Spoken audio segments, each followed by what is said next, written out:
Olá, boa noite.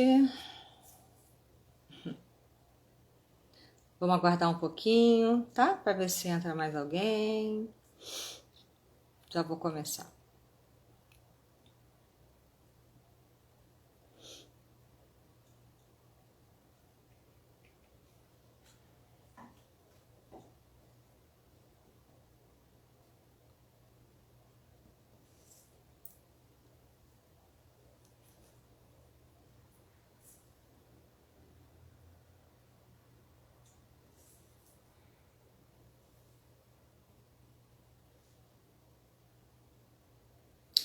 Bom, eu vou começando, né?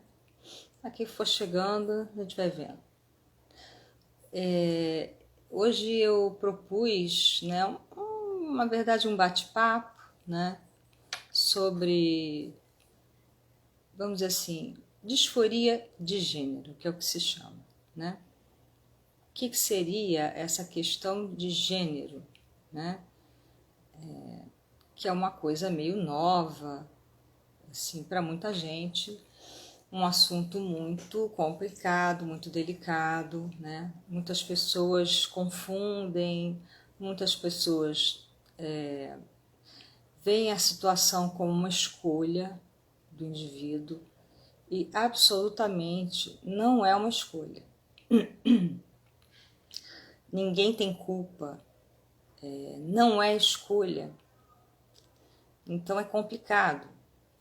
Eu fui buscar, inclusive, um pouco de material, né, com um psiquiatra chamado Alexandre Sadi, que é da USP. A USP aqui no Brasil é a única que tem um ambulatório que trabalha com crianças com problemas de transexualidade, né? Eles lá fazem todo um trabalho psicológico, um trabalho também médico, psiquiátrico, acompanham a criança para saber, né, se realmente é um problema de disfunção de gênero, né, ou não. Como é que isso acontece? Essa é a maior pergunta que as pessoas têm. A criança escolhe ser, ela quer ser homem ou quer ser mulher, ela se identifica com alguém da família, ela acha que uma tia, uma amiga da mãe, sei lá o que, né, que ela gosta, que ela quer ser um menino, né, enfim, se identifica com uma mulher. Não, é nada disso, tá? Primeiro, é uma coisa que já se estuda, mas ainda não se tem certezas absolutas sobre isso em termos genéticos, tá? A medicina estuda isso. Vou tentar explicar.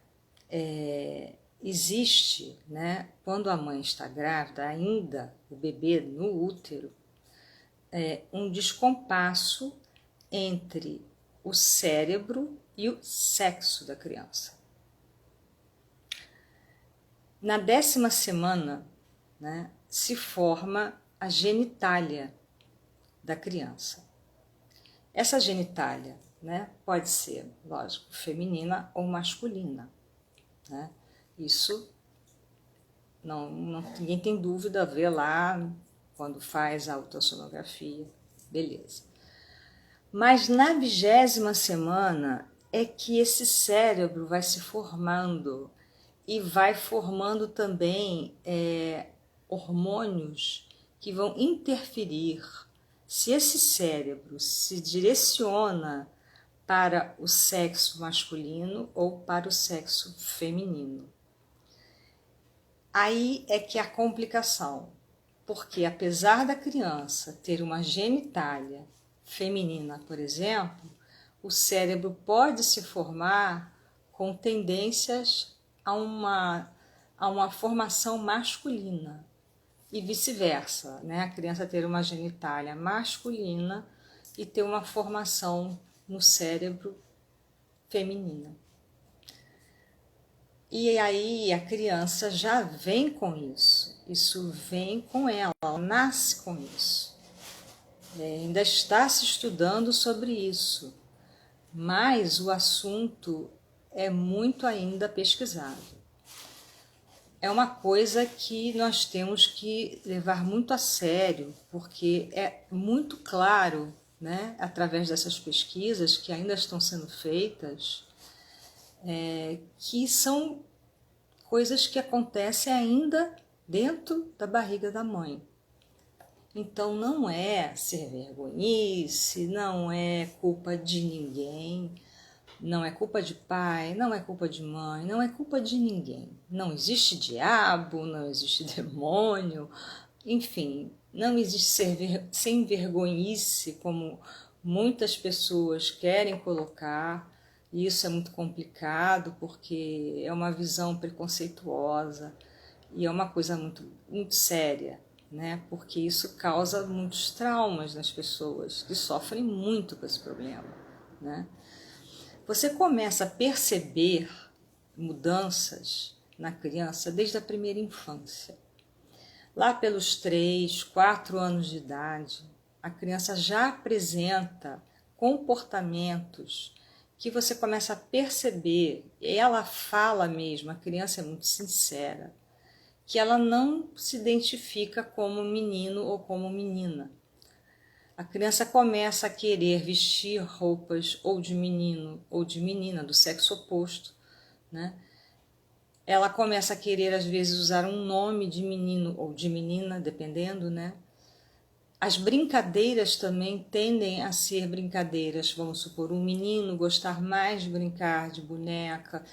Aliás, o mundo, né, infantil feminino é muito mais agradável. Isso é uma coisa até que o próprio doutor Alexandre Sadi fala, né?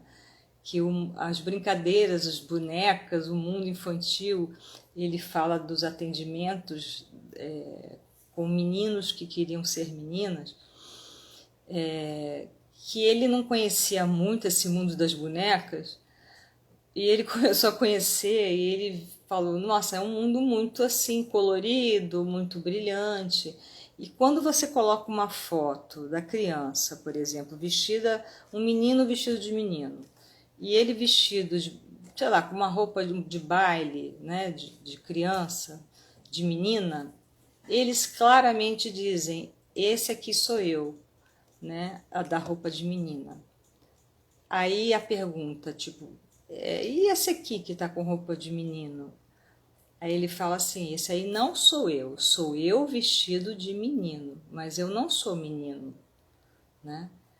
Eles falam claramente que eles se sentem com um corpo que não é deles.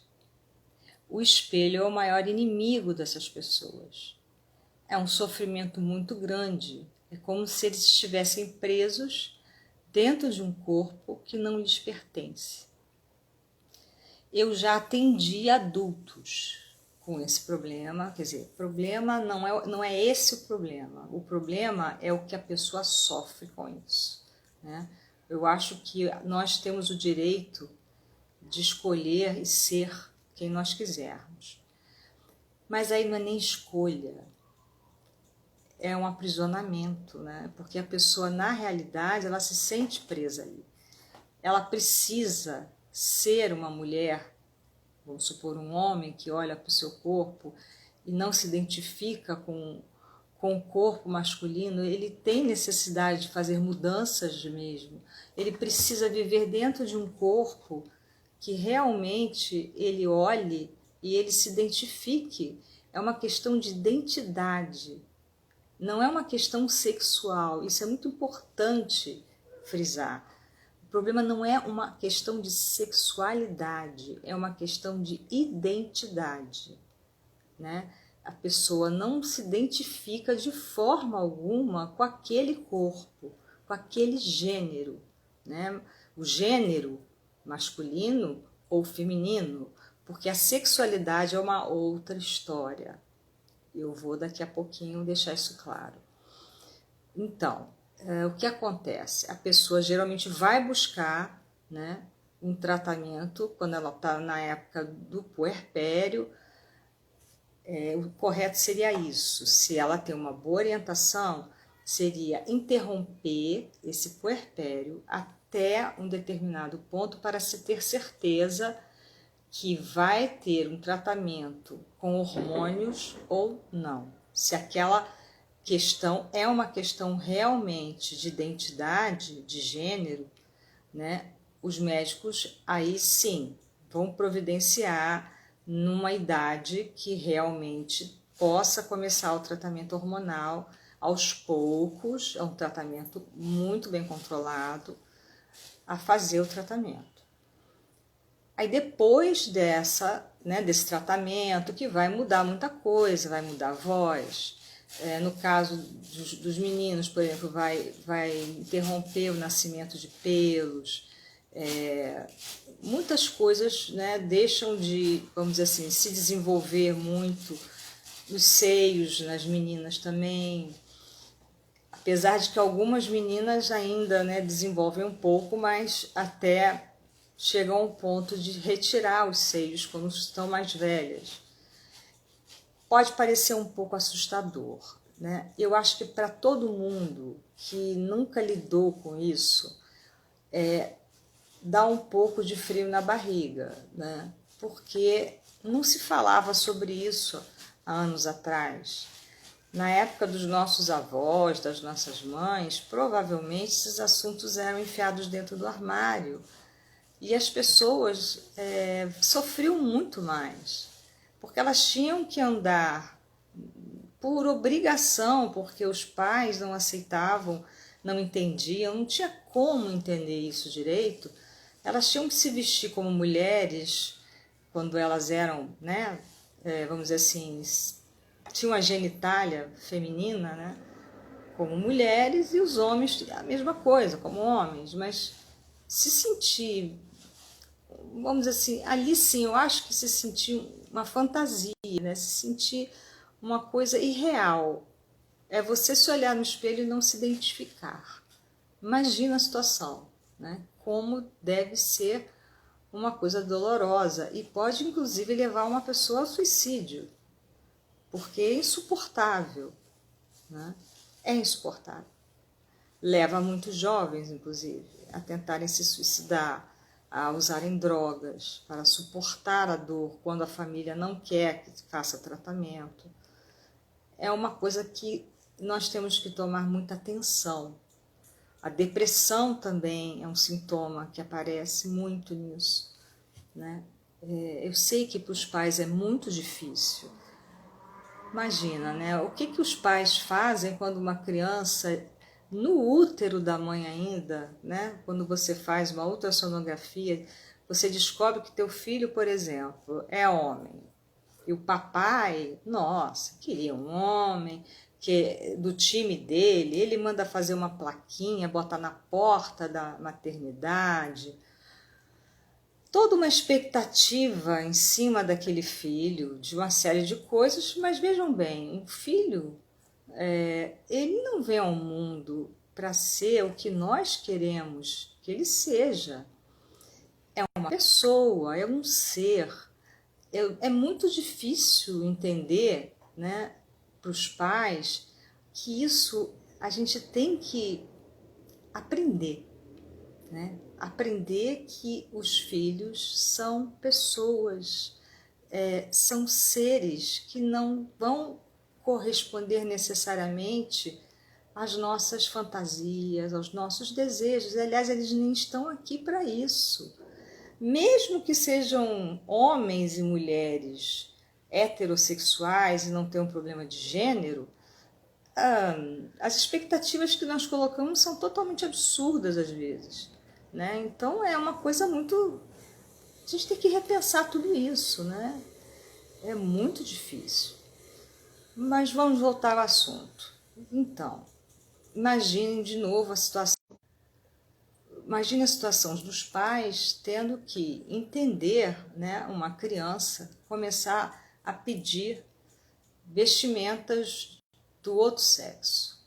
A maioria dos pais não aceita, a maioria dos pais quer forçar a criança a se vestir, né? Se tem a genitália masculina como menino, se tem a genitália feminina como menina, deixar cabelo comprido, cortar cabelo, enfim, todo o procedimento que antigamente se fazia. Nós mudamos, graças a Deus, a ciência está também nos ajudando a entender essas coisas. Não é, vou repetir de novo, uma coisa psicológica, inclusive. Quando a gente trata esses casos, nós não vamos tratar o problema psicológico, nós vamos tratar a dor de viver num corpo que você não sente como seu, de não se olhar no espelho e se identificar com esse corpo. Nós vamos tentar ajudar essa pessoa a se identificar aos poucos com um novo corpo que ela vai ter que construir, né? Porque a mente, né, a forma de ver o mundo, a forma de se ver já tem a ver com toda a estrutura que ela traz, que ela já vem com aquela coisa do gênero que ela tem na mente, que lá na barriga da mãe, né, houve essa escolha, né, essa escolha a nível, deixa bem claro, hormonal, é uma situação que não depende do sujeito, não é uma escolha do sujeito. Complicado, né? Eu acho bem complicado porque é uma coisa nova, ainda se está estudando por que isso acontece, ninguém sabe explicar ainda na medicina exatamente por que acontece, ainda se está em estudo. Mas voltamos ao assunto. Então, após a puberdade, começam os procedimentos hormonais, começam os procedimentos cirúrgicos, muitas vezes, né, de troca de sexo, quando é um homem, coloca seios, quando é uma mulher, às vezes ela quer retirar os seios, né? E começa a mudança, inclusive, hoje em dia nós podemos ver que as pessoas têm direito a fazer documentos com nomes, né? O nome que ela escolheu, como homem ou como mulher, enfim, a pessoa tem esse direito, isso já existe. Agora, o pior de tudo é realmente a sociedade que ainda olha isso atravessado. Apesar de que, né, se você já teve a oportunidade de conhecer alguém transexual, muitas pessoas, você olha e fala, não poderia ser outra coisa, né? É uma mulher, é tão claro, né?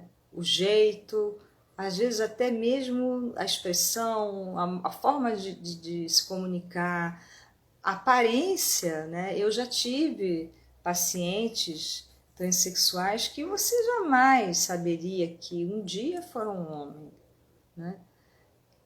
E a alma não dá para negar, né? Quem acredita em algo além, né? Não sei, é impressionante, né? É totalmente de acordo com esse gênero que ela escolheu, né? É impressionante.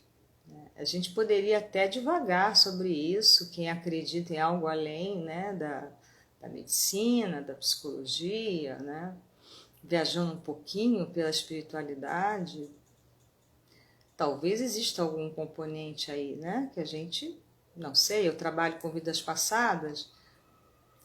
O que se fala sobre isso, né, na espiritualidade, eu já ouvi algumas coisas, é que as pessoas geralmente tiveram muitas encarnações, por exemplo, como homens, né? Vem uma encarnação feminina e não aceita. A mesma coisa do outro lado, né? Veio em muitas encarnações como mulher e não se consegue ver como homem, enfim. Essa é uma questão, tá? Mas eu quero mais falar da questão social, que eu acho que é o que mais pega, né? Que é o nosso preconceito, a nossa falta de entendimento do sofrimento, que é muito grande nessas pessoas e muito sério, né? É um sofrimento que pode levar a pessoa a muitas situações difíceis, porque, na verdade, existe todo o histórico da família, sabe que ela nasceu com uma genitália diferente, pessoas da história dela, de infância, no colégio tem muito bullying, enfim, muitas pessoas, né? Não tem como você fingir, né, que você, por exemplo, mudou de sexo, fez a operação, tomou as injeções, e também é um tratamento que é um tratamento contínuo, né? Esse tratamento hormonal ele tem que ser continuado, tanto nas pessoas que querem manter a aparência feminina quanto na masculina. As operações, principalmente a operação de genitália, é uma operação dolorosa, muito delicada, né? A gente tem que trabalhar muito bem, né, com essas pessoas para que ela suporte tudo isso e conseguir se sentir, né, bem, né, conseguir se sentir, se olhar no espelho e se ver, né, com aquela identidade que ela escolheu, conseguindo trabalhar, retomar sua vida, encarar várias coisas. Eu atendi uma paciente, né, que no caso foi um rapaz, né, e se tornou uma mulher, e ela me contava muito dos relacionamentos afetivos, o quanto ela tinha receio de contar, porque não tem como você não contar, né? Você tem um corpo feminino, mas você, por exemplo, não pode ter filhos. E, né, como é que você vai dizer para a pessoa que você não pode ter filhos? Você tem que falar a verdade. Você não vai ter um útero, você não vai ter um ovário. É complicado. Agora, a questão da sexualidade. Vamos lá. Não vamos confundir sexualidade, tá, com gênero. Isso é muito importante. Sexualidade não tem nada a ver com gênero. Aliás, existem 3 tipos de gênero: o feminino, o masculino e o gênero que não tem gênero, né? São pessoas que não se identificam nem com o gênero masculino e nem com o gênero feminino. Essa é uma outra questão também nova e que muitas pessoas não sabem lidar. Como é que é isso, né? São pessoas que se dizem não binárias. Não binárias porque elas não têm nenhum dos dois, né? Elas não se consideram um homem nem mulher. Os não binários às vezes se vestem de um jeito ou de outro, não existe uma regra, né? Existem pessoas cuja sexualidade, aí nós entramos no campo da sexualidade, vamos dizer assim, apesar de escolher viver num corpo feminino, fazem a operação, fazem todo o procedimento, mas elas continuam a se sentir atraídas, né? Eram homens, se tornam mulheres, continuam a ser atraídas por mulheres. E existe também o outro lado. Se tornam homens e continuam a se sentir atraídas por homens. Deu uma embaralhada, né? Mas é assim mesmo, porque a nossa sexualidade independe do gênero. Nem todo homossexual tem problema de gênero, né? Então, isso é uma outra coisa também que é complicada. Aí já temos que entender que existem gêneros masculinos que têm atração pelo mesmo sexo masculino e gêneros femininos que têm a mesma atração por sexo feminino. Então, a sexualidade é uma coisa complexa.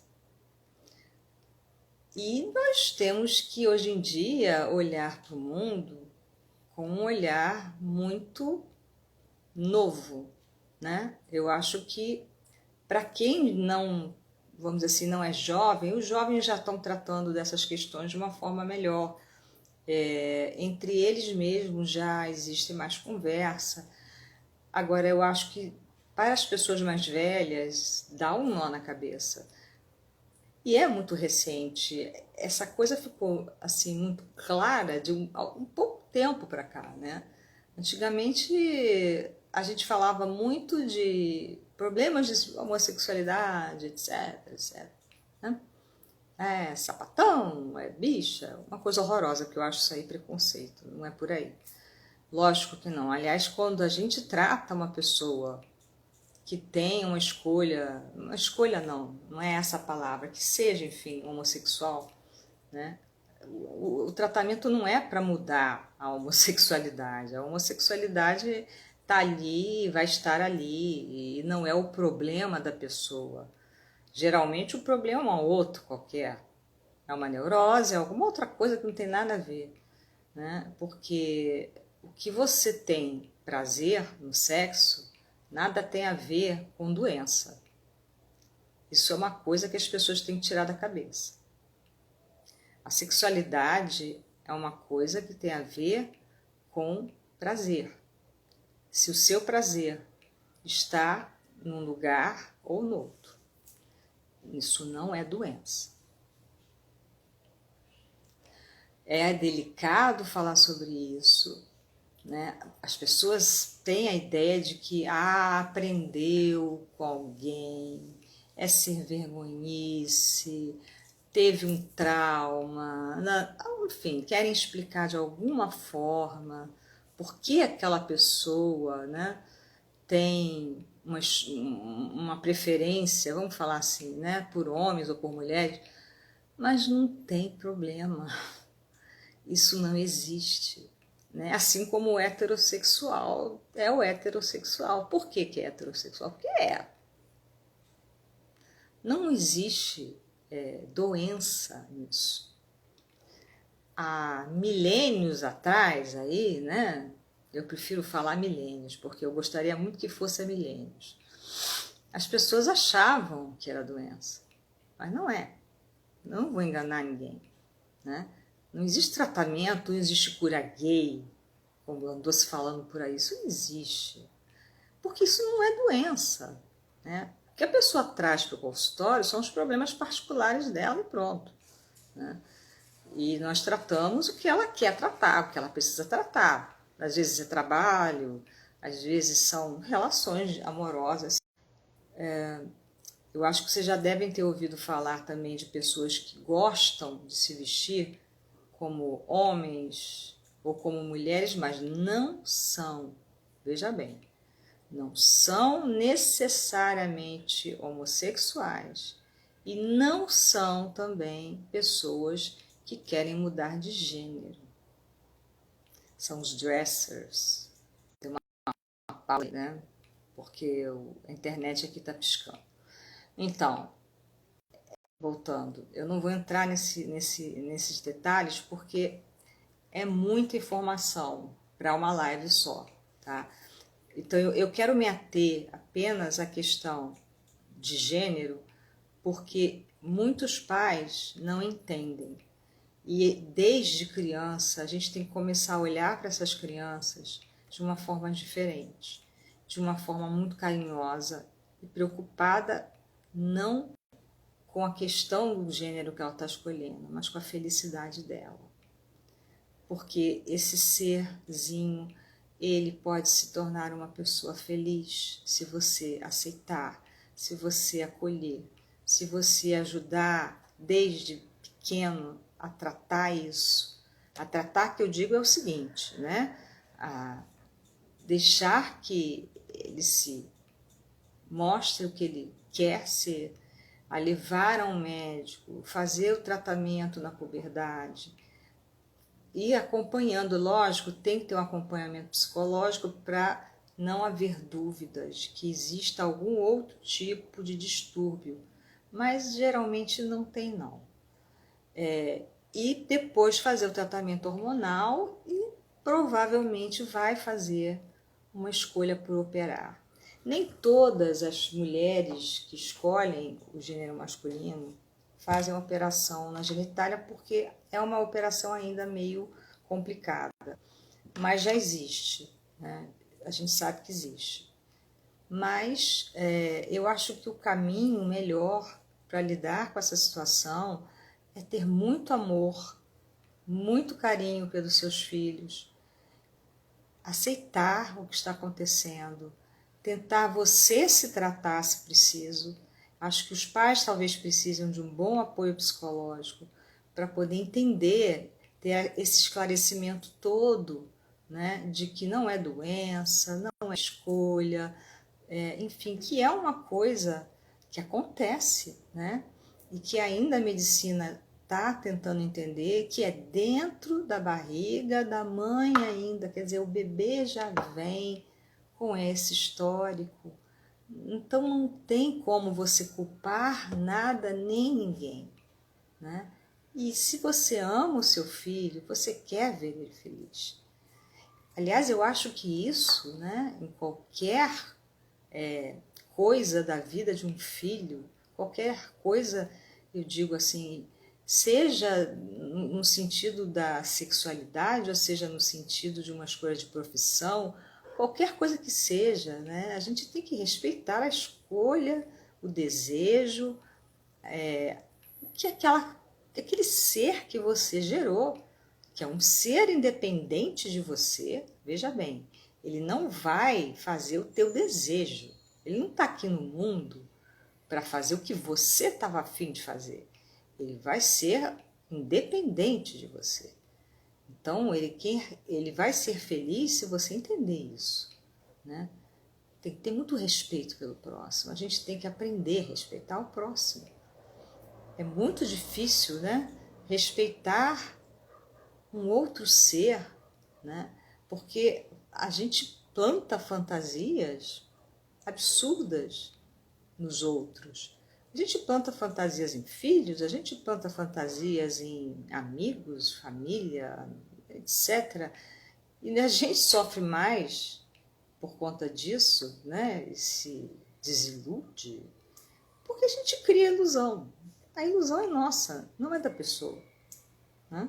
Então talvez os pais precisem mais de acompanhamento do que, às vezes, até a própria criança, né? A criança sabe o que ela quer, ela sabe muito bem, né? Ela escolheu não, quer dizer, ela veio com isso, né? Eu ainda custo achar as palavras para falar, porque também, cá para nós, para mim também, é às vezes difícil escolher uma palavra, dizer, né, que ela vem assim, ela, na verdade, a identidade de gênero, ela é, né? Não é escolha, ela é, né? E eu imagino o que deve ser você se olhar num espelho e não se identificar nem um pouco com aquele corpo, né? A vontade que você deve ter é como você vê, às vezes, em filmes. Agora está passando uma novela aí de uma menina, não sei se por acaso vocês já assistiram, assistem, que ela amarra os seios, né? Que ela não aceita os seios. Imagina a dor, né? A vontade de arrancar aquilo que ela tem, né? E aquela vontade é real, porque ela não aceita. Então, né, nesse mundo novo, de muitas novidades, nós temos que ter muita paciência, nós temos que ter muito amor para olhar próximo, nós temos que ter muito carinho com as pessoas, muito respeito. Eu acho o respeito essencial. Respeito é tudo, né? O nosso olhar para o próximo tem que ser um olhar generoso, respeitador, um olhar de amor. Porque onde há amor, não há rejeição. Pelo contrário, você quer entender, você quer ajudar, você quer ver o outro feliz, você quer ver a pessoa realizada, você quer ver que aquela pessoa esteja na vida, né, fazendo tudo que ela quer, tudo que ela pode, né? Então, eu acho que é uma coisa para pensar, né? Vamos pensar nessas novidades. Provavelmente vão aparecer muitas novidades ainda por aí na vida, né? Nós temos que nos preparar para um mundo novo, graças a Deus, né? que existe um mundo novo, né? Ainda bem que existem mudanças, ainda bem que as coisas velhas estão indo para o buraco, porque tudo isso só trazia muito sofrimento, muita dor, né? E nós estamos buscando um mundo melhor, um mundo onde as pessoas possam ser quem elas são de verdade. Ok? Quem quiser deixar algum recadinho, fazer alguma pergunta, pode deixar no direct, tá? O vídeo vai ficar no IGTV para quem quiser assistir, e eu também vou colocar no meu canal do YouTube, né? Márcia Arantes de Paula, no YouTube. Quem não pegou o começo e queira ver, né? Porque eu estava explicando no começo, teve umas pessoas que entraram depois, como é que se processa a coisa, né, no útero e tudo. Então, pode pegar lá, ok? Muito obrigada pela participação de vocês. Até a próxima. Namastê.